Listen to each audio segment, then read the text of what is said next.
Bonjour, bienvenue sur ABC Juriste Entreprise. Aujourd'hui, je vais vous parler des mentions obligatoires à mettre sur un site internet.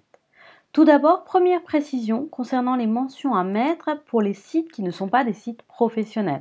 C'est le cas lorsque vous avez un blog ou un site qui n'est pas commercial. Dans ce cas-là, il faut mettre le nom, le prénom, l'adresse et le numéro de téléphone de l'hébergeur. Le créateur du site peut également indiquer les mentions légales le concernant en plus de celles de l'hébergeur, ou garder son anonymat lorsqu'il a transmis de façon correcte les mentions légales concernant l'hébergeur. L'hébergeur est tenu de communiquer ces informations uniquement dans le cadre d'une procédure judiciaire. En revanche, pour les sites commerciaux, les obligations sont différentes. Tous les sites internet qui sont édités à titre professionnel, qu'ils proposent ou non des ventes en ligne, doivent comprendre plusieurs informations.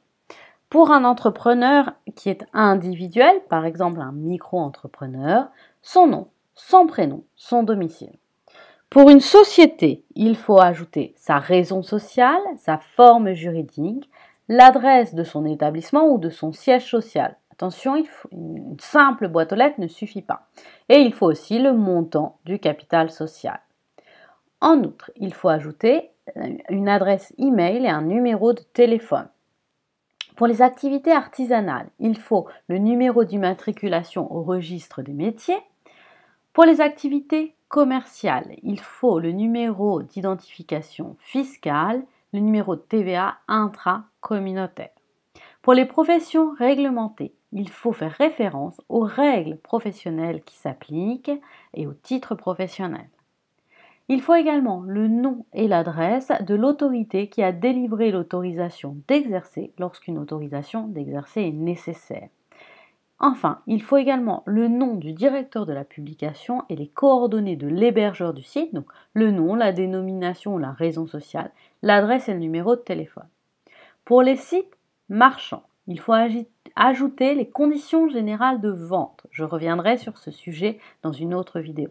Les prix en euros et en TTC, les frais et dates de livraison, les modalités de paiement, les services après-vente, le droit de rétractation, la durée de l'offre et le coût de la technique de communication à distance, le cas échéant. Enfin, avant de déposer ou lire un cookie, les éditeurs de sites ou d'applications doivent également informer les internautes de la finalité des cookies, obtenir leur consentement et fournir aux personnes qui consultent le site le moyen de refuser les cookies. La durée de validité du consentement est de 13 mois au maximum. Certes, pour certains des cookies, le consentement n'est pas nécessaire. Attention, ne pas respecter ces obligations est sanctionné pénalement. Ça veut dire que l'on peut risquer une peine d'emprisonnement de 75 000 euros.